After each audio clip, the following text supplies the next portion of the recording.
Want to support the Shuffle Squad? Be sure to check out all of our sponsors in the description to pick up Pokemon TCG singles, sealed, and PTCG live codes. Welcome to the Shuffle Squad's YouTube channel. We are going to be talking about all things Pokemon TCG competitive meta here on this video. We're going to actually be talking more specifically about the upcoming Toronto Regional that's going to be happening this weekend. I'm really excited. It's another regional I personally get to go to, and, you know, to be honest, I need some more points. So we're going to be talking with a couple other people that will also be attending this regional today, and we'll go round circle. You already know I'm PJ, and I'm here on the channel all the time, but instead of me, we're going to throw it over to some of our lovely guests here on the channel.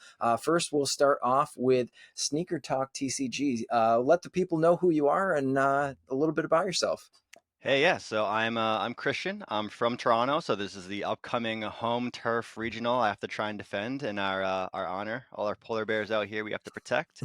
And I've been playing Miraidon for like the last 3 months, very, very heavily to a lot of great success. I know the deck gets a lot of hate, but it's working for me, and I'm going to keep on riding with it. I also do content creation on YouTube and TikTok and Instagram, all that kind of stuff. People call me Sneaker Talk or Sneaker for short, but I've been really into Pokemon the last couple of years, so it's been eating up a lot of my time. I go to like way too many tournaments these days. So yeah, you've probably seen me online on some social media if you're in the Pokemon realm of like social media and that kind of stuff. Awesome. And then next we have LDF here on the forecast again, joining us back again. LDF, let the people who don't know who you are a little bit about yourself. Yeah, of course. If you don't know who I am Little Dark Fury. I run the YouTube channel Little Dark Fury, posting all the rogues, posting all the meme decks, and obviously I am also Canadian. I'm from Toronto, and we got Toronto Regionals coming up this weekend, and glad to be on for this one because I definitely have a lot of thoughts, and I kind of have like a little bit of an insight as to what like a lot of our locals like to play and stuff, especially with how like competitive our area is. All right. Well, we got two Canadian locals here on the forecast to give you a little insight of what the metagame close to home will be. But then we have somebody a little bit farther away from the Toronto Regionals. Sawyer is joining us. Sawyer Melban from the top 4 placement at the Sacramento Regional, the last North American Regional. Sawyer, why don't you introduce yourself? Hi everyone, I'm Sawyer. I, unlike them, I'm from the lovely state of Indiana. A little further out, but close enough still. As PJ mentioned, recently got top 4 at Sacramento. Also have a top 8 at Fresno and a top 16 at Pittsburgh earlier this season. I've been playing competitive Pokemon for nearly 12 years now. So yeah, since I was like very, very young, been at it for a while. Yeah, that's about it. Cool. Well, we've got a lovely panel of people to talk about the meta, and we're going to hop right into it. Obviously, we saw Lille Regionals happen this past weekend, and what the metagame might have shifted to after Sacramento. We did see Lugia dominate there, but I want to talk about a couple of decks, and we've seen a few decks really have the numbers to back them up. The first one I really want to talk about is Lost Zone box decks, because obviously we've seen Sawyer pilot a Lost Zone box deck. We know that there are a couple Lost Zone box decks that take a really great matchup into other things, such as, you know, Charizard, into the single strike Lugia, into Miraidon. There's so many different variations of Lost Box. We're just going to kind of go around, talk about what we've seen out in the meta and what we're kind of expecting for Toronto. So, Christian, we'll top it off with you and go over to your realm because you just played in a cup recently, if I'm not wrong. Yeah, I did back-to-back cups this weekend, Saturday and Sunday, 3 hours over to Hamilton for I believe Dark Fox, and you had some top players there like Rowan Stavanaugh, Raymond Long, Remy from seniors now, and so yeah, another stacked cup of competition, and I saw a lot of Lost Box there as well. And actually saw Raymond Long again yesterday at another cup, but he was playing Charizard for fun. Okay. So he's trying to switch it up, I guess, because he knows, you know, Lost Kyogre works. Let's rest his brain before Toronto Regionals. You don't want to fry your brain too much. And Bro's got his invite, right? So exactly, yeah, he's chilling. He can have as much like liberty, and he can play meme decks for the rest of the season. He can go to your channel and just take a list every single day from you and play that. But yeah, I gotta say, Lost Box in Toronto is insanely popular, especially Lost Kyogre. There is a plethora of top players here, And my loss in top 8 was to a player, Dennis Peroff. Some of you might know him, and Yep. he played Lost Kyogre, and he was playing Lost Kyogre in Toronto last year, Mm-hmm. and he beat me in round 6 or 7. So he's like one of my local rivals who I keep playing against, and Same he here. just it's when I know it's against him, I'm like, all right, I gotta get the deodorant ready. It's gonna get really Yeah. sweaty. So Yeah. so yeah, expect a lot of Lost Box. Yeah. Lost Kyogre is a deck you're gonna want to respect. Maybe you can dodge them in day 1 because the field is gonna be, I don't know how many people are playing in day 1, but like maybe 1,800, 2,000. I didn't Yeah, check the numbers, but somewhere it's under It's like 1,800. 2,000. Yeah, I think it's 1,800. 1,800. It's still a yeah. lot of players for a Pokemon tournament for best of 3, 9 rounds Mhm. day 1. You know, you got hopefully, it's 6 rounds day 2. You're in day 2 at that point. You got to play against a lot of these top players that are local too. Yeah, so Yeah. you have to have a game plan against them, or just accept the auto loss, or Yeah. hope they break. But Yeah. yeah, and Lugia, there's a lot of Lugias these days too, which is Mhm. great for a Miraidon player like myself. Now, somebody who really, really despises playing a Lost Box deck, Mhm. LDF, why don't you talk about a little bit how you're going to navigate the bigger, highly competitive Toronto area with all of these great players playing Lost Box? What are your thoughts on the deck? Talk about why you don't want to play it, and we'll kind of take your input on that deck. Yeah, so I think Lost Box is like a solid play. Kyogre, I think, will be good, but that's the thing with like Kyogre compared to like just like Turbo is like I think Turbo is going to be more common overall because I guess more like casuals will be, able to play that more than Kyogre. Kyogre is obviously a very hard deck to pilot, and it does require a lot of brain power and a lot of thinking, and it can be exhausting to play it for 9 rounds. So I personally I wouldn't respect Kyogre. Like I don't think I would put a Manaphy in like a deck. Like if I'm playing Arc or Lugia, I don't think I would tech a Manaphy. Because it's possible to dodge, Kyogre at all in day 1. Unless you're like maybe like 8-0, 7-0, maybe you'll start hitting someone who's on Kyogre too. Mm-hmm. Um but yeah, I personally just don't play Lost Box because I don't have the mental capacity to play a Lost Box deck. I like playing Lost Zone decks at my locals. I used to play a lot of like Sablezard at my locals.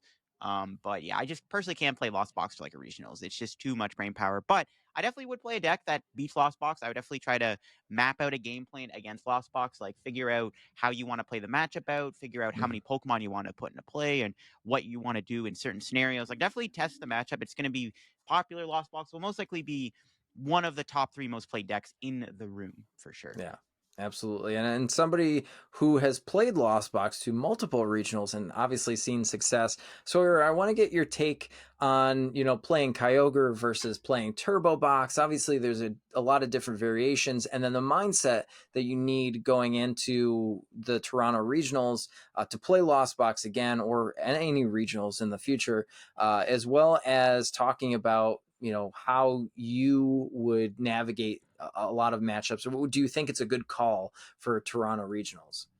Mm-hmm. So I think the decision on whether you would want to play Kyogre or Turbo really is going to be dependent on the meta. And I think going into this meta, I think Kyogre has a lot more going for it. Obviously, Lugia just saw 4 top 4 placements at Sacramento. And that matchup is very, very difficult for Turbo to win. Right. It's just really awkward to get a prize trade going for you. Their 2 prizers are able to just trade into yours more effectively. Snorlax is a super strong card that's really awkward to deal with because of Unfazed Fat. It's just super hard to get it off the board. Whereas Kyogre gives you some more interesting win conditions as well. If you're able to just take 2 or 3 prize cards with your own 2 prizers, or like a Zamazenta if you're playing that build, makes it easier to just get a late game Kyogre to just sweep things up. You're less worried about the Snorlaxes because you're able to just knock out the bigger things a lot more easily. Sorry, what was the second and third part of that question you mentioned? I was talking about going into this Toronto meta. Do you think that people are going to counter the deck? Do you think that it's a good call? Would you play one version of Lost Box over another based on what we've seen? Sure. I think we're entering a format that is going to now be very, very volatile towards Lost Box. This has now been both at Sacramento and Lille Regionals. Day 2 had over 20% Lost Box, which is just an insane conversion rate. The deck has been seeing a very, very high amount of play from like higher quality players, which means they're more likely to make Day 2. You're going to see a lot of it if your goal is to even just like make like a top 32 placement, or I guess the thing that I think reasonably should be is to always try to win the tournament. You want to respect Lost Box. You're going to see at least a couple of them that late in the tournament. But weirdly enough, I think despite the fact that Lost Box is getting that much play, I don't think the meta is looking terrible for it. We just saw Fusion Mew win Leo Regionals, which I think is a much easier matchup than for most Lost Zone decks than DTE Mew is. At least for Kyogre it is, because there's a lot less hand disruption in those builds and like ways to prevent you from getting your Kyogre combo off, whereas DTE Mew could get a lot closer for you if they judge and path you enough. Turbo, it's a little different. I know I was testing before it got a lot more popularized. I was testing right after Peoria the Spiritomb in Turbo Lost Box. Yes. The idea just being, if everyone's going to play DTE Mew, why invest a card slot into Drapion, which is an awkward and clunky starter that is just a liability on your board against most other matchups? Just put a Spiritomb in play, your opponent can't draw cards. That should be enough to win you the game. Also has niche usages against Lugia. It makes your colorless matchup better because you can shut off the Weird Ear, and then against that and Single Strike, you shut off Luminion, which is a really big deal. Fusion Mew winning makes it a little more awkward. I feel like we're pivoting back into a format where Fusion Mew is going to be better, just because of how the high density of Spiritomb, because of how much DTE Mew has been seeing play. So I think Turbo, it's going to be interesting to see how it adapts and whether it has to go back to playing Drapion just because of that. Because Spiritomb is much less effective against Fusion Mew because they just put the fusions on their Genesects. Right. And they don't really need to put them on other stuff, like on their Mews to attack, because like it's such a low maintenance matchup. Like you don't need a lot of resources to keep attacks going. So Drapion may have to get slotted back in. We'll have to see. I will say though, Arceus decks randomly popping up in NA more, really awkward for Lost Box. They have been respecting that matchup a ton. A lot of the lists I've seen have been playing double Charon's Care, like trying their best to play around the big Zamazenta and Dragonite hits. Like, we've even seen I think that's another reason. Oh, the Arceus at one point, right? You I was a big fan of that deck. For some reason, in retrospect, I think that deck was awful. I don't know what I was cooking, but I guess at the time it was good. It was all right, but like even then, you were just cheesing people, man. There was not a lot that you were doing. Right. Skill wise, you kind of just put a Klefki in the active, and then eventually you attacked with Arceus and played Judge Path, and then you won some games. That's right. Which was I've moved on. I've recovered. I like having control over the game now.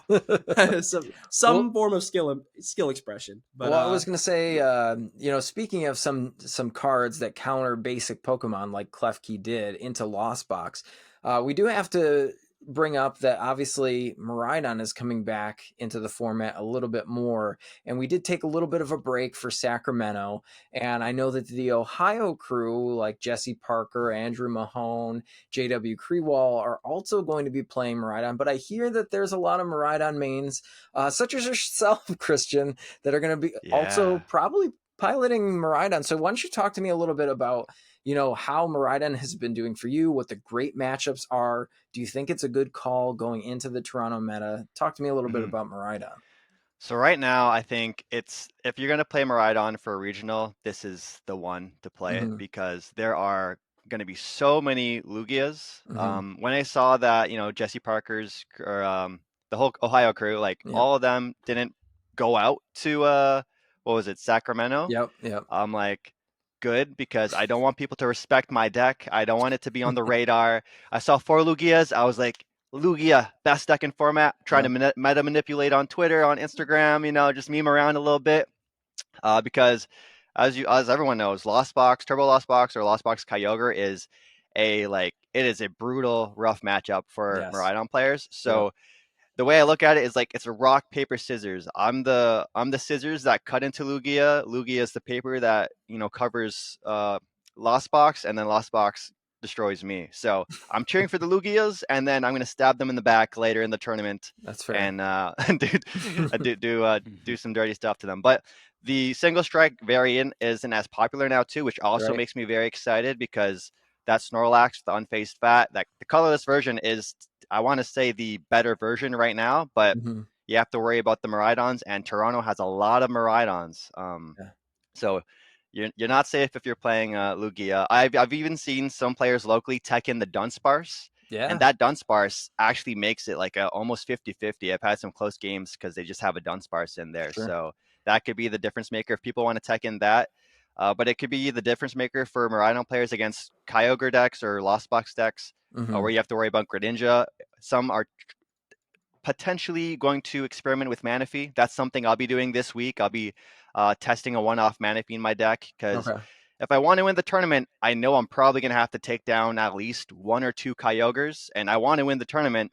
Yeah. But at the expense of consistency, the consistency is what gets me the day 2, and then so there's those trade-offs you have to make, those mental battles all throughout. But there's a lot of Miraidon players, so expect some Stormy Mountains being played. I've convinced a lot of the locals Stormy Mountains is a decent card. They've taken out like a nest ball and put Stormy Mountains in. Right. And these Miraidon players in Toronto are not just like average people picking up Miraidon players. These are like top players that you would expect to maybe play Lost Kyogre or Lost Box, but they've been doing Miraidon so well. Like there's one player in Toronto who's like, I think he's like 24 games undefeated right now or something like that. Wow. My one buddy. He won the Friday tournament.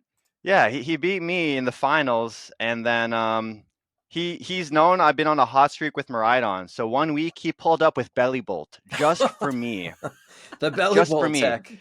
The Belly Bolt, and it was round 2 of a challenge. So that was my only loss in like 6 rounds. So I ended up like getting 5th or something because losing round 2 destroyed my resistance.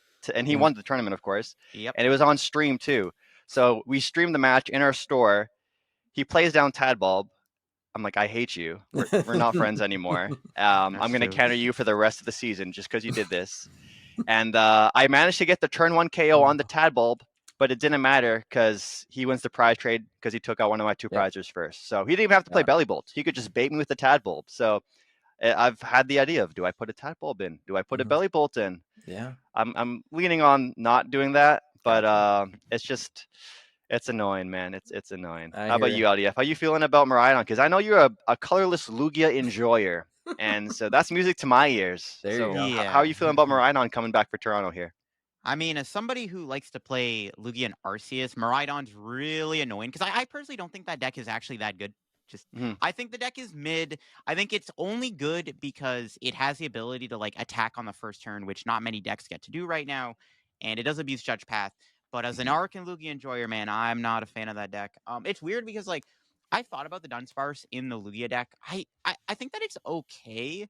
Like it's not bad against Miraidon, but like maybe it's better in colorless Lugia over single strike. If I'm playing single strike, I wouldn't play the Dunsparce because you have the Tyranitar. If they don't play the Zapdos, the Tyranitar can't get KO'd on the first turn. You have the Stonejourner, the Eviltal. You have more like better cards. So like if I'm playing single strike Lugia, I'm not teching for Miraidon. With you don't have to. It's like a 50-50 because of the single strike and the single prizers. So colorless is the only thing you'd ever consider it. Single strike is I have to give it respect. So yeah. As an Arc player though, Miraidon's very annoying. There isn't really a good way to beat Miraidon with Arceus. Right. Like you could play like a fighting Pokemon like Aerodactyl or Urshifu or Lucario or just some like jank card. But it's like the fighting Pokemon doesn't even fix the matchup that well because I mean if they like Judge Path you can't play the game and you can't even get your Pokemon in play. They have Raichu. So if you go like Urshifu, you try to take like a 4-prize like Urshifu KO, they'll just like Raichu it. It's like it's pretty bad. So I'm as an Arc player trying to figure out the best way to navigate the Miraidon matchup.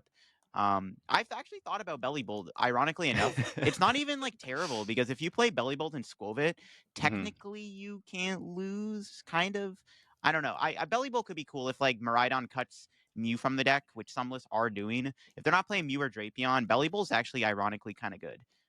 You can put like a pod helmet on it so that like Squawkabilly can't attack it, bro. You're cooking. Okay. You're actually cooking. Arc Dura Belly Bolt. There you go. That's messed up. There we go. Yeah, top 4 Second against Miraidon. Yeah, let's just build an Arc deck that only beats Lugia and Miraidon. Just play Miraidon and Belly Bolt. Done. We'll dodge all the Lost Box. Now speaking of Lost Box decks, I know that I've seen Sawyer peeking at my list over here, but I've sent this list to you, LDF, too, where we, like Cyrus Davis and I, were kind of cooking up something where we're playing Miraidon Control, right? Where we're playing a little bit of the Luxray package that we saw in the DTE Mew, the Judge Path, and then you got the Zapdos, you've got the the gloves in there too, so you can hit the Comphase and just knock them out and take cards out of their hand. Sawyer, what do you think about any sort of variation? Do you think we're going to see any variation of Miraidon going into this tournament, or is it just going to be non-existent? I think that there's definitely some variations that can be made to the norm kind of lists.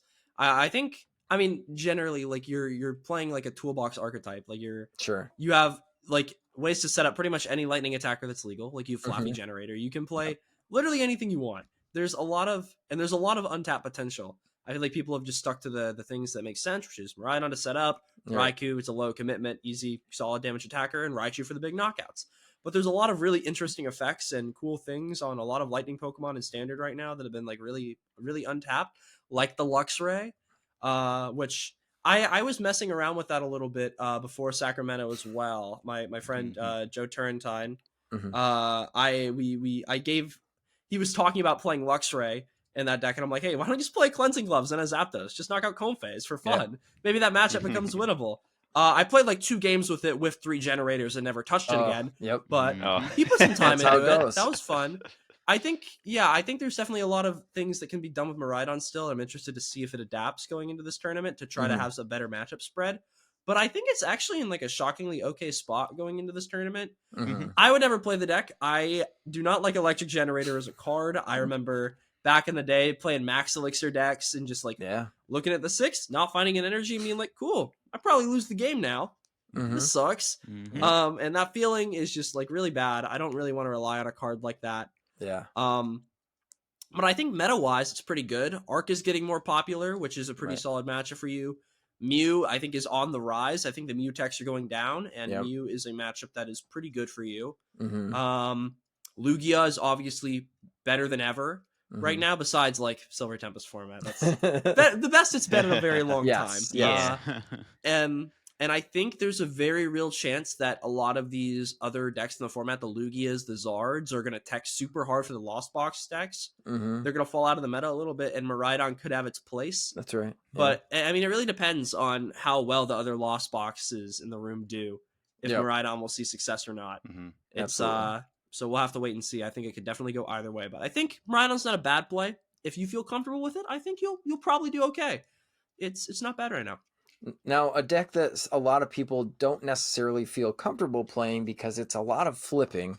We're going to touch on what you said, Sawyer, is that, Lugia is obviously the best it's ever been in some time, right? Since Silver Tempest format. So, Christian, I know that you've seen some Lugia out in the field, obviously more colorless Lugia than anything else like that. So how would you say the flips are going? Are people building the deck more consistent? Is it definitely a consideration going into this tournament that you need to at least know how to play against? Talk to me a little bit about that. So as a Miraidon player, I completely disrespect colorless Lugia. It's the freest win that I could ever ask for. Most of the time, when I play them, they either brick and they start Luminion, and then they pass and I turn 2 donk them, or Lugia players, they typically like to go first because they want to get that turn 2 summoning star. But as a Miraidon player, I don't mind first or second in that matchup because I'm going to path you turn 1, or I'm going to take a 2-prizer or hurt you in some way on my turn 2. Right. And so yeah, I'm not too concerned about Lugia. I love Lugia because they're like the teammate I want to have beside me, as I said. So it's like I'm cheering for them and I want to bump into them too. I need them to do all the heavy lifting against all those Lost Box players like Sawyer. So I got to make sure they come out. I have been teching like going back to Lost Box real quick. I wanted to try this Magnezone V-Star and V for the longest time, even for Pittsburgh. It's so bad. I tried it for so long, trying to make it work, and I couldn't get it working, so I gave up and went to like the Mahone list from Worlds pretty much, and the consistency is king for that, and it just feels so good. So I got to put Magnezone V-Star back into the bulk bin, but But yeah, as long as it's colorless Lugia doing well, I'm very happy about that. Single strike, I don't want to see him. I feel like there might be some more single strikes on the rise just because Mew VMAX did win the most recent regional, so that might be something to consider. So do I potentially keep 2 Raichus in my deck? Do I put in a Drapion to just make my Mhm. life a little easier? Right. Because that matchup, when I play against MeWVMax, it's pretty 50-50 for the most part. And then Yeah. a lot of them go to tie, which is really Oh, annoying yeah. because it's like 2 decks you wouldn't necessarily expect to have a lot of ties, but there's a lot of shuffling that goes on in those games, and it gets really grindy Exactly. by the end of it. Yeah. Exactly. And now, LDF, you're an enjoyer of the arc. You're an enjoyer of the path. Do you think that Lugia, for more consistency, is going to start to play the Pumpkaboo? Do you think that you're going to see any sort of counters to the random Duraludons that are out there? Anything like that? So, okay, if I'm playing Lugia, I'm not teching for Dura. I mean, the Uh-huh. best thing you can do to tech for Dura, in my opinion, is to just play like 2 Mew EXs. Yeah. But like, yeah, no, I'm not teching for Dura if I'm playing Yeah. Lugia, because like honestly, the odds you hit a Dura is like really, really low, and It's then you're also gonna be true. playing like all these like random jank cards that don't do anything. Like Mhm. maybe single strike and play like the single strike Urshifu again, because that's like Mhm. okay against like Charizard and I guess Miraidon to a degree. Mhm. I don't know. It's like Lugia shouldn't tech for Dura. If you're doing that, you should reconsider Yeah. your list. But I was I gonna do say like, I've yeah, seen I some do. older lists with Path to the Peak in there too, which is kind of fun. Colorless Lugia Path was kind of cool. The one that won Worlds. I actually Yeah. tested that. It's actually not bad, but I just find that it's like inconsistent finding your path and stuff. But yeah, no, Lugia shouldn't tech for Dura. Just take the L. Gotcha. Not meta manipulation, but I'm literally just saying like you don't need to tech for Duraludon. It's not. It doesn't exist. You It's won't not a see real it that deck. much. Also, Yeah. don't tech for Miraidon. Don't put No. Dunsparce in your Yeah, you Lugia don't need list. Dunsparce Don't do for that. yeah. No. I feel like I should just say for the viewers at home, do not listen to the Madman LDF earlier. Please do not put Belly Bolt into your Pokemon trading card. Belly Bolt Lugia. That's If the I see a play! 1/1 Belly Bolt line in any of your deck list images on Twitter, I'm gonna be incredibly disappointed in you. Please do not do that. It's a terrible idea. We're gonna see some wild. We're gonna see some Rapid Strike, some LDF spice in here. Rapid Strike Lugia. That's the next play. Yo, that deck actually had potential. Like I Yeah. tested it and then immediately lost to Arvinzard because they had Entei, and I'm like, all right, back to the drawing board. Back to the Zero drawing Aura board. was kind of crazy though, man. Yeah. Mhm. Sarah Aura. card was the deck good. has potential. Like I but miss- Nah, I- they just like bench Manaphy. It's like Yeah, okay. I was gonna say I missed the. There's too many water attackers out there like Chen Pao, but I missed the days of what was the not Combuskin. What the heck is the third evolution? The Rapid Strike. Blaziken? Blaziken VMAX yes. Zero Aura. I played that Yep. deck, man. Yep. That That deck was was a fun one. fun. That was a Mhm. deck. I played of against all that time. round 1 Vancouver like 2 years ago. It was like a Oh, Rapid Strike toolbox Yo, deck. that's lit. Yep. It was so crazy. I destroyed them, but like it was Yeah. it was such a weird funky deck. They had the Sylveon, like it was Yeah. everything. They didn't know what they were doing, which is probably why I won, but Yeah. also it was such a weird deck. It was It a was weird cool. deck. Yeah. That's cool. I want Sylveon to come back. Yeah. Love that So Sawyer, speaking of all these cool techs, and we're talking about Lugia a little bit more. Obviously, your teammate Dom piloted to some success, and you unfortunately knocked them out of contention of top 4 in the most recent Sacramento regional. But what would you say going into, you played Kyogre in that matchup. Talk to me a little bit about how you were able to navigate around the Snorlax and just win that matchup. So I managed to go 3-0 against Colorless Lugia at that tournament. 3-0-1 technically. I gave an ID to other one. I ended up getting so confident in the matchup by the end of that I ID'd one in. It's supposed to be a bad matchup, but I was just like, you know what? I want to conserve my energy. I think I'm just going to outskill this guy later. Fine. I'll I play love against that. you later. I love that that. works. Sure. Because I was like 12-03. No, sorry, 11-03. I could afford to do that. It was great.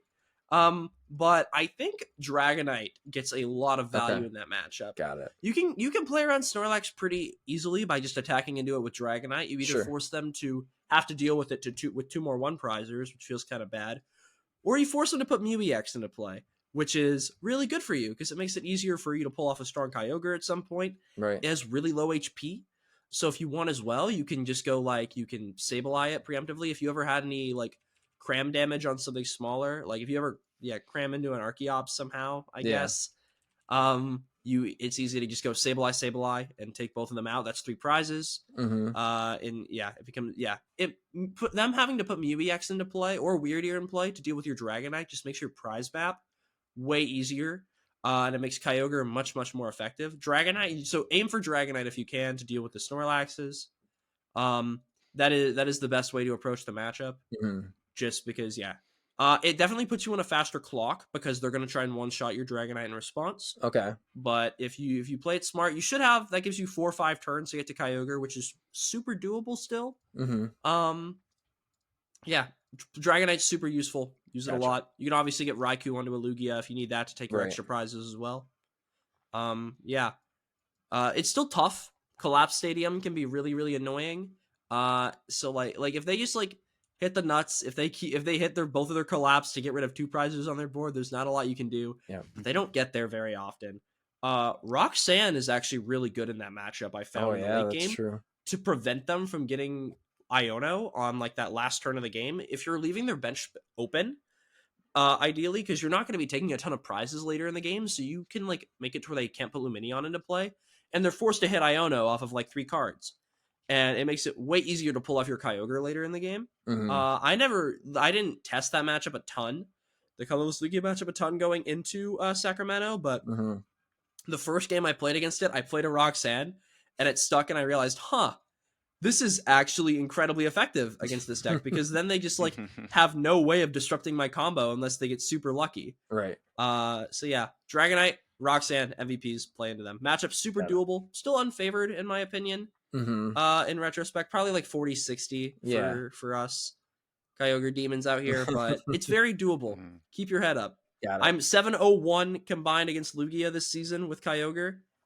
I promise you, the matchup's doable. You just take advantage when they can't flip heads, right? Yeah, I mean, that happens sometimes as well, to be fair. That's also true. Yeah. So, no, now I kind of want to flip the conversation a little bit to something that I'm interested to see going into this Toronto meta. It's a deck that hasn't gotten any real high placements, but it's done okay, right? I want to talk a little bit more about Charizard. Obviously, we have a lot of players on the Shuffle Squad that have been maining Charizard right now, and we've been developing Charizard a little bit. Christian, talk to me about your time in the field with Charizard EX being legal, seeing some results. What do you think about Charizard EX going into this tournament? I don't consider it a real deck. I really enjoy the fact that, so as a Miraidon player, I don't play the Flying Pika V, I play the Zeraora. So being able to boss a Pidgey and swing at it for knockout turn 2 is really, really like, it hurts them a lot because that Pidgeot is like their bread and butter once they get that thing going. Judge Path it destroys it as well, which is really brutal. And then from what I've seen, like whenever I play against a Charizard deck, I have to say there's like a 35% chance they just brick and it's an unplayable scenario. They have like Manaphy pass or like a Charmander Pidgey and pass, and that's pretty much all that they're doing on their first turn. And as a deck that can attack going second like 80% of the time, if they don't flood their board with at least like 2 VIPs or 4 Pokemon turn 1, it's a really big grind to try and come back from that. But if they manage to somehow like hit the nuts off of a supporter and get their rare candy, get the path bump, then it's a headache because that one big boss of a Charizard, it can take like 4 to 6 prizes depending on the scenario, or it could just win them the game. So it's basically like, can you stop them from evolving? If so, then you win the game. That's where I've been like, my second choice for Toronto is DTE Mew VMAX with Grabbers, Judge Path, very heavy build, like 4 like and I played locals with it. My only loss out of 6 rounds was to Venomoth Spitops, which is pretty much my auto loss. And the Charizards that I got to play against, they never took a prize. They never attacked. Like they evolved at some points, but they never got the energies out. So it's like, even if I'm getting hit for weakness on Mew VMAX, the Judge Path Prey technique is, solidified in the Pokemon game right now for this format, at least. Yeah. Awesome. And LDF, I know that you haven't necessarily played Charizard EX, but what do you think of the deck overall? Do you think that maybe we'll see some different builds? I've been seeing some Lost Zone Charizard decks. I've been seeing the Gardevoir build popping up every once in a while.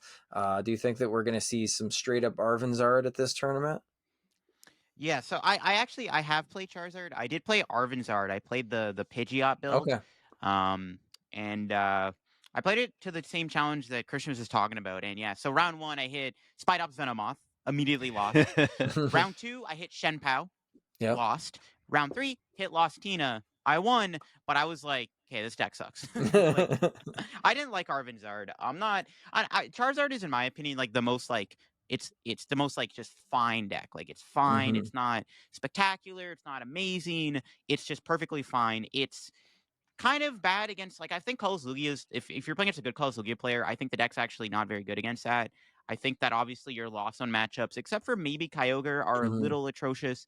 Unless you're playing against a Kyogre player who like knows what they're doing, you can probably still lose to that. But I don't know. Arvinzar's okay. Its Miraidon matchup is actually not that bad. If you basically draw out a Path to Peak, the matchup's actually pretty winnable. Mhm. You just like, because it's really hard for them to do like back-to-back Raichu KOs, but it's like really it comes down to whether or not you draw off of like the Path Judge combo. Like if you can Right. somehow pull off a Charizard off of Judge Path, you're probably winning the game. Um, what else? I guess like if like Luxray becomes a thing, I guess Luxray's pretty good against Charizard, right? Because they only play Mm. like one rope usually. You can Yeah. just like paralyze them, make them burn the rope, or if they've already used it, you can do like, you know. So I don't know. I think Charizard's okay. It is very easy to exploit. That's one of the things I think makes Charizard a little weak. It's very easy to exploit and play around it. Mhm. Specifically, you know, you can control its damage. Like, for example, if you're playing like Dragonite Lost Box, you can basically just make it so they're doing 180 damage to your Dragonite. You can put like 500 damage on the board by the time Dragonite dies, which at that point you're probably not losing that game. And I think that it's easy to play around Charizard. People are teching for it, like people are playing Path again. Mhm. People are playing cards like Mawile, which is also good against Charizard. They put Yeah. the Mew down, you just Mawile it, and it's like, all right, GG's. Yeah. Yeah, I think Charizard's too easy to exploit right now, but it's like a perfectly fine deck. I think it's gonna see play, not because it's like that good of a deck. I just think it's because people are they play Charizard because Charizard's a cool Pokemon. It's Mhm. popular. It's actually kind of playable right now. We're gonna play it. It feels like it's kind of like Miraidon. It feels like the Mhm. bot type deck in a Yeah. way. Yeah. It's Not that Miraidon's not a bot deck. I'm just saying like Charizard is a very just like well, yeah. You announce it's like just one of 1 to those 2 casual attacks throughout decks. the game, right? Like that's a. Yeah, It feels very Arceus Duraludon of the format in the past. That's yeah, what it is true. in this format too. Mhm. So Sawyer, what are your takes on Charizard in this tournament? Do you think that there are some adaptations? Do you think that it's still good? It's fine to get a day 2 with. What are your thoughts on Charizard? So if I did not have to, if I for some reason was not allowed to play Lost Box to this event, I think the deck that I would be playing is Chien Pao. But if I couldn't play that either, it would be Charizard. Okay. I think the deck is actually in a really good spot right now. Mhm. So I'm a big fan of like the kind of deck that Zard is, which is a deck that's just like pretty consistent and just does what it needs to do most of the time. I played Palkia B-Barrel for Worlds because it's just a very straightforward, consistent deck. You just get 2 energies on a Palkia and you attack, and usually that's enough to win you games. And I think Zard is in a very similar spot. I mean, again, it's just 2 energies on a Zard, and Yep. you attack and you win.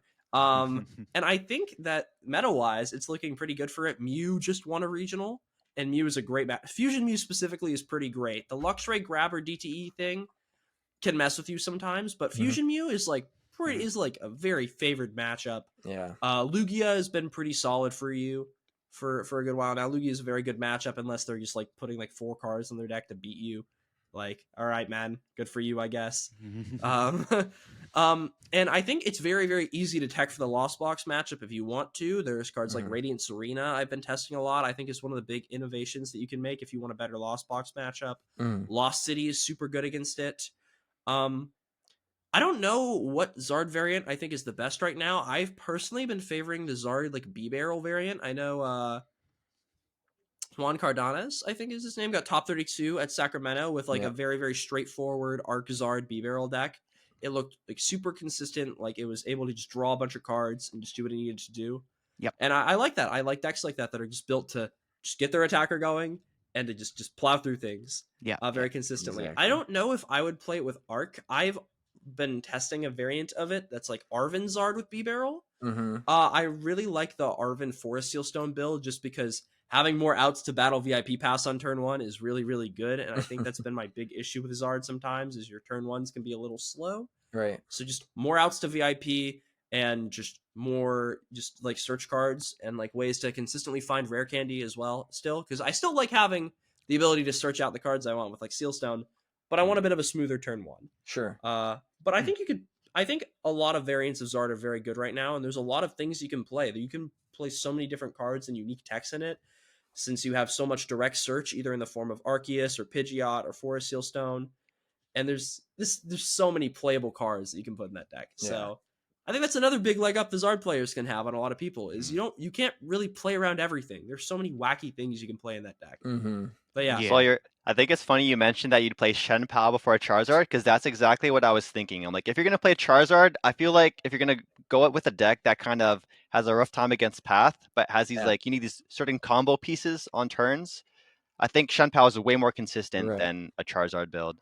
At least with what you can do, the capabilities, you got all the 4 Pokestops to counter all those paths. Yeah, I think Shen Pao is in an amazing spot right now. Yeah, I agree. I think there's definitely strengths and weaknesses. I feel like you can kind of pick one of those two based off of what you want to accomplish. I think Zard's like medium game, like just like its minimum of what it needs to play the game is way lower than Xianpao. I feel like with Xianpao you need a lot more to keep your game plan going but it's you win your games so much more easily. You just can demolish things if you set up.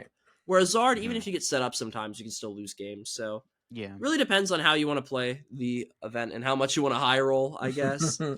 I actually like that Bibarel idea you were talking about with Arvinzard. One of the things that I found with Arvinzard when playing it to that tournament, I found that like my hands were like very small. Yeah. And I didn't like that. I'd have like 2 cards in my hand. Like I can use Pidgeot to grab any card I want, but like these small hands were like really making it hard for me to chain Charizards and do stuff. Like you have Iono, but like as the game goes on, Iono gives you even smaller hands. Yeah. So like I was like, this deck needs a research. But I do like that Bibarel idea where like I guess like if you're not playing the Pidgeot, Bibarel like it keeps your hand like refreshed. But I guess it's worse into like Lost Box. But I do like that idea. I've always been a fan of like Bibarel with Charizard. I think it is actually a good idea because Bibarel does let you consistently draw, but Pidgeot does like have way more strength. So yeah, I saw what was it, Cash Vinderstein? Shout out to Cash.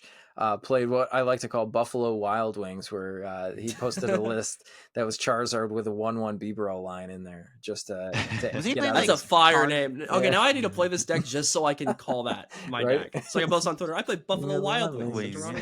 Wasn't Cash playing like Cramorant too with like Chorus? Something but, like, crazy. It's not a Lost Box deck. Yeah. That was in the version what Oscar Madsen got top 32 at Lille with. It was like a Path Zard build with like triple vacuum Choruses and a 1/of Cramorant. That's honestly shout out that guy, by the way. His deck lists are so wild. I like crazy. that man inspires me, honestly. He plays some wacky stuff. If you don't know him, you should check him out. Oscar Madsen. Perfect. He's a good player. He's got some cool stuff. I'm gonna take a look. So as far as the big question here, so I'm gonna throw this out there. This is a huge meta call. It's a double question, but I'm gonna go around and ask everybody what you think the most played deck is going to be, what your prediction is there, and what do you predict to actually win this event, being as we've seen the past couple of regionals. What do you think is actually going to win? So Christian, we'll hop over to you. What do you think is going to be the most played deck, and what do you think is going to win the event? Okay, I think the most played deck will be Turbo Lost Box. Okay. And I think the deck that will win the event is Miraidon EX. Okay. But if Miraidon loses, it's going to be to a Turbo Lost Box or to a Kyogre in the finals. Right. So okay. That's what I think. That's fair. Yeah. All right, LDF, what about you? Most played deck's probably going to be Lost Box. I do think that the second most played deck will be Miraidon. And then third place maybe will be Gardevoir. Actually, no, Gardevoir. No, I take that back. Probably Lugia. But okay. I do think that the deck that'll win the tournament, I mean, might be a Lost Zone deck just because like Lost Zone's been like just winning stuff recently. Yeah, I mean, probably Lost Zone. I would maybe say something like Lugia could, if like, well, I don't know. Yeah, Lugia could. Lost Zone or Lugia are the 2 decks that I have to win the tournament. Maybe, probably Colorless Lugia, and then like, yeah, Turbo or Kyogre. One of the 2 will probably take down the tournament. I definitely think we'll see a Kyogre in top 8 though, for sure. Okay, perfect. And Sawyer, what about you? I think it's kind of hard to predict what the most played deck will be, honestly. I think we like all the meta percentages are so close in day 1. I think day 2 it's very clearly going to be Lost Box. It's been like very dominant. Yeah, I think it'll either be Lost Box or Guardy is going to be the most played deck day 1. I could totally see it going either way. And the deck that will win the tournament, if you go to limitless.com and you type in Sawyer Melban in the players and go to his Sacramento deck list, whoever's playing that deck list is winning the tournament. I don't know if it'll be no me. bias. It'll be somebody. I know there's at least a couple friends of mine who are just going to play the 60. So like, somebody who's playing that deck is going to win the tournament, hopefully. Perfect. You're getting a I shout out mean- in some winner's interview. Yeah, there Yeah, you go. exactly. Great. I saw somebody got top 32 at Lille with my deck list as well, which was That's super awesome. cool. That was awesome Yeah. to see. I think besides that, yeah, I think Kyogre. I mean, I guess I'm biased in that fact. If I have to pick a different deck, I think Zard has a good chance. Honestly, I think Zard could win, or Chienpao. Okay. It might be Chienpao's Yeah. time to get. Yes, the I I was can gonna see say Keepow winning. I could There's see a decent amount here. Yeah, Chen Pao's a big deck in Canada too. So I wouldn't hate to see Chen Pao win the whole event. I do still think Lost Box is going to be the most played, but I could see Chen Pao taking it all down. For sure. I agree. So now on to my favorite part of these meta forecasts, what we really love to dive deep into in Theorycraft and Theorymon here, the spicy rogue decks that we will see at this tournament that are doing well into the day. So I'm going to start off because it's my house and I get to go first. So I think that the spicy rogue deck that we will see for this tournament here, I know that I always talk about control, but I think that we might see a little bit more Bennett because we did see that doing well at Lille. But my personal favorite spicy rogue deck, and it's sad to say that it's a rogue deck now, I think Giratina has a chance. I think Giratina V-Star might come back. So I'm going to predict that we'll see a Giratina doing well this time around in Toronto. So and yeah, I could see that. it could there be was a Giratina in top 8 at Lille, right? That's right. Yeah, top Yeah, 8. Alberto Conti got there. They made Yeah. it. So His list is crazy. He The only plays list is 4 pretty switch crazy. cards. yeah, It's literally just 4 cart, 4 jet. I'm just saying you take the cards No, that like, like cross which switchers? like I mean that's crazy to me. And the 4-path too. Yeah, I the was like, 4-path I is do good. not want. I like Oh. 4-path. And like Yeah. he's I'm playing scared like of double path. Iono, double Roxanne, I think. yeah, that It's was kinda like crazy. my Yeah, so at the yeah. beginning of the season, I was playing 4 nest balls in my list, and I wasn't playing 4 paths, but I was playing 3 paths and a Spiritomb and the same supporter split, and I did win a cup, and I did play against some top players, and then I took that same thing to a cup in Toronto, and I top 8'd. So I'm just saying that Giratina has a chance in the meta with that similar list, something like that. I could be cooking, could not, could be overcooked here. But Christian, what type of spicy rogue decks do you think that we will see in Toronto?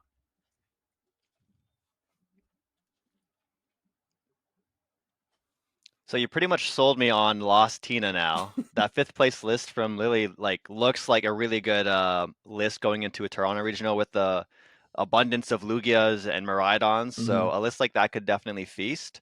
I personally, I would love to cheer for, hear me out, Alakazam EX. Okay. I would love to see an Alakazam EX pop off, or 55th place at, I believe, Sacramento was Hisuian Zoroark V-Star. I would love to see that as well. I'm all for like those underdog rogue decks, the people who have the big cojones to go for those, and at a regional event with money on the line, and they've teched it out for the particular meta that they have. I'm cheering for those kind of decks. Perfect. Word on the street is that the Ohio group were like talking about Zork. Yeah. Before like the Klefki build did well. So Yeah. They could just fun. meme. They could be like, oh, they're gonna bring Miraidon. Next thing you know, they're Yeah. all bringing Hisuian Zork. I actually think the deck's like not even that bad. It actually trades pretty well into like anything. Yeah. That's like a 2-price deck, except for maybe like depends on the Colossus Lugia matchup, I guess. But the Klefkis are really cool actually because it makes Lost Zone a little bit more winnable. It's not like a guaranteed win or anything. Like the list I got 55th place didn't even play a Manaphy, and I was like, probably need a Manaphy. Yeah, it plays like old school like Zoroark GX. Yep. Like it like the first upbringing of it where there's I a feel lot like of benching control. Manaphy in that matchup is scary. Oh, Though, yeah. because like you want double Klefki to play around Yeah. rope, and if you bench Manaphy, that puts you into like Echoing Horn range, which is really annoying. Yeah. It's where they can just like Yeah. knock out 4 1-prizers and then just like use Zamazenta or Dragonite on your your Zoroark. But maybe it's still good if you pair with like Iona or something. Yeah. Yeah, 4 Ionos in there, 4 Klefkis. You're trying to make Turbo Lost Box really work for it. God, I love Pokemon. That sounds so fun. Right? How about you, the king of all spicy rogue decks, LDF? What are you thinking that we're going to see at this tournament coming up? Arc Durabelly Bolt. Get that thing out of here. But, I'm probably excited to see what I'm excited to see what arc piles get cooked up. I could definitely see somebody doing well with like a random arc pile. Like it's weird because like Arc Dur Umbreon is like dead in the water right now. Sure. But if somebody got like day 2 of it with Sacramento, Arc Tina's another deck that I think is kind of mid right now, but it's like getting day 2s, and Right. obviously Arc Gyarados is like a thing apparently. There's Arc Slacking Piles. There's all kinds of Arc decks right now. And I'm looking at playing Arc for Toronto. Not gonna lie, it is a deck that I have on my radar. And I definitely like the idea of Arceus because I think that it's just fun. If Giratina comes back though, I'm like gonna be a little sussed out about it, but I would love to see like a really cool Arc pile do well. That's probably my pick. I would like to see something like Zorobox do well too. Sure. I think at Sacramento, Kobe Kawasaki lost his winning into day 2 with Zorobox. Yeah. I think Zorobox is better than people give it credit for. I just think obviously your lost zone matchup's kind of like atrocious, but like I don't know, it feels like a cool deck. That's the issue, is that I love Zoroark Box. I think it's a fantastic deck, but because Lost Box exists, it's a terrible deck. You know what I mean? Like it's weirdly enough, like I played it to the Manta Free Week, and like I my only losses were to literally I beat a Lost Tina deck, but my only losses were literally just Rapid Strike and Lost Box. Yeah. And like those are already like bad matchups. I was beating everything else. Right. I beat a Lost Tina deck. I have Radiant Serena in the deck. Yeah. I played the new Aerodactyl that Sableye can't one shot. It's actually not even that bad. So I don't know. It's like it's a cool deck. But if Sableye wasn't a card, we would definitely play that deck. and then we got Iron Hands coming in. I mean, you could play Jirachi, I guess, next to it. And then the hands. Catch these hands. Well, no, you could use Cleaver, knock out Iron Hands. I can't want you. Sure. All right, Sawyer, what do you think about some spicy? I know that you've cooked up some spicy, like all the rainbow of V's before in the past, and we've seen you come up with the Boo Boo Keys Arc decks. So what type of spicy decks do you think we're going to see for Toronto? Fortunately, not the basic V pile. That deck is unfortunately pretty terrible. As much as I love it, I'm sorry. It's not. It's a shell of its former self. Yeah. I'm very interested to see the Arc decks as well. I feel like it's in like a pretty interesting meta position. Lost Tina's been on the down low, which has always been one of your toughest matchups. Yep. It's going up a little bit more now, which is concerning, but I don't think it's going up enough to where you're super concerned about it. Yeah, I think there's a lot of untapped potential in Arc in this format still. Yeah, I have a lot of. I agree. I wish if I wasn't so committed to Kyogre at this point, I have some interesting Arc ideas I'd be putting a lot of time into. Okay. I think there's so much untapped potential with that archetype right now. I think there's a lot of Lost Zone engines that are unconventional that are looking really good. I know Lost Zone Gudra just got top 8 at Lille. It won the seniors division too, I think, in Peoria, right? Yes, that is correct. Peoria. Yeah, Owen won with it, I think. Yeah, I think the deck is pretty solid right now. There was a Lost Zone Dialga in day 2 of Sacramento. I saw that, yeah. That is a deck I've always thought had a lot of potential that I just never put any time into, and I wish I did because it looks really fun. And maybe that could do well. Those are the main ones. Oh, Benetti X. I love that deck. I played a bunch of Vikavolt back when that deck was super good. Played some Toad back in the day as well. Wow, that's a bit further back. But I love item lock decks. They're so fun. Item lock's good right now. If you make it consistent. Right. Yeah, but I don't think its matchups are that bad either. I think it has a lot of very winnable matchups and a lot of really cool ideas. I loved Mateus's list from Lille that got top 32. Yeah. That deck looks super interesting. I played a bunch of games with it last night. The moment he dropped the list, I imported it into live and I started grinding because it looked like so much fun. Yeah, it is really fun. It's really hard. I don't have enough time to pick it up for Toronto, unfortunately, which means I probably won't get a chance to play it. But if I had a couple more weeks, man, you might have seen me on the Baynet because that deck looks awesome. I want to leave one other spicy deck, which I hope somebody brings. I'm not going to leak all of the sauce, but I have seen a couple of these floating around on the Twitter or Xverse. Is Regigigas V-Star. So if somebody can actually cook that up and bring it, I've seen a couple of different ways that you can play it, and I'm hoping that we see it at some point before Paradox Rift, maybe at a cup. Maybe it's not the time at Toronto Regional, but I do think that would be fun to see. Is it good? Probably not, but I think it would be kind of fun. I mean, at least I know because I've Reggie seen deck actually got the Yoga Loop plays with that deck. Sacramento. So But that's all we have for spicy decks. I know that that's the end of everything here for our Toronto regional meta forecast. So hopefully this forecast helped you out in picking a deck going into that tournament if you are playing, or maybe help you navigate for the next upcoming online event or maybe in-person event before we do get Paradox Rift, which will be for LAIC coming up in a very short time here in the next few weeks. So we're getting ready for that as well. But I'm going to give it back to all of my guests here, back roundtable. Let everybody know where they can find you and how they can see more of you if maybe they want to hear more of your thoughts. So, Christian, we'll kick it back off to you. Yeah, I am Sneaker Talk CA on X or Twitter, Sneaker Talk TCG on TikTok and Instagram, and Sneaker Talk TCG on YouTube. I do lots of tournament vlogs, so expect the Toronto tournament vlog. I got my Pittsburgh very late, but Pittsburgh tournament vlog releasing that's gonna be a any day banger. now. Yeah, it's gonna be fun. It's gonna be a fun one. Did you record the deer accident we got in? LDF. No, I have no deer footage, no weird Okay. deers anywhere in the Yeah, video. yeah. But yeah, unfortunately, I got the teary after getting my butt kicked stream reaction because I got destroyed 2-0 by Gotcha. Turbo Lost Box. So that'll be fun. And yeah, just shout out to everybody who's been enjoying the content the last couple of months. It's been a really, really momentous filled last couple of weeks. Awesome. And LDF, how about yourself? Where can the people find you in the wild? Yeah, you can find me on YouTube, Twitch, and Twitter at Little Dark Fury. I guess by the time this goes up, if you want to follow my Twitch, I did do a charity stream. So I don't know if y'all want to follow my Twitch down below. I don't stream as much as I used to, but I wanna get streaming again. It's just like finding time is hard. But I do have my main channel, Little Dark Fury, my Twitter, Little Dark Fury, my Twitch, Little Dark Fury, and then the second channel, LDF PTCG.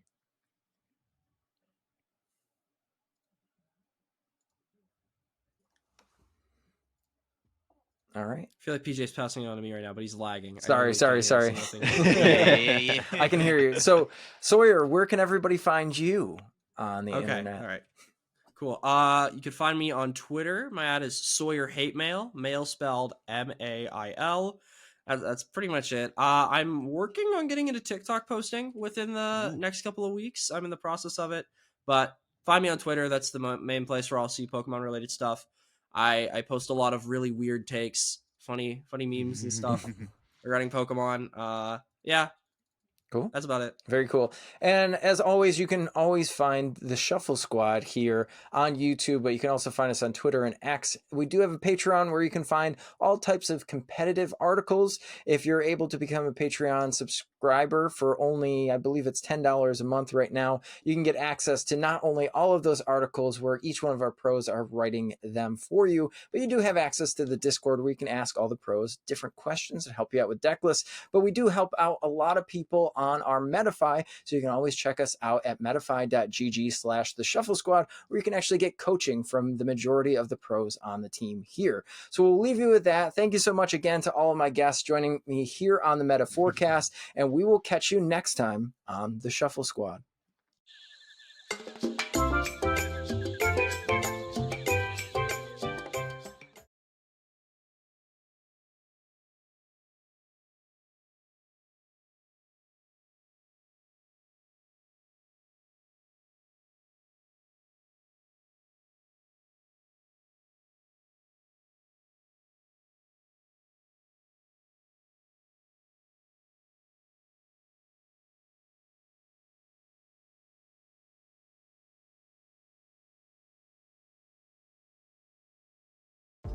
You made it to the end. Thank you so much for watching this entire video from the Shuffle Squad. Honestly, from the bottom of our hearts, we appreciate each and every person that supports our content, watches what we have going on every single day, every single week, even from time to time, and continuously allows us to have a forum to project our creative content towards the Pokemon TCG community. So if you haven't already, be sure to give this video a like, subscribe to the channel, and even leave a comment to help boost the YouTube algorithm. That being said, we'll catch you with our next video. Thanks again. Take it easy.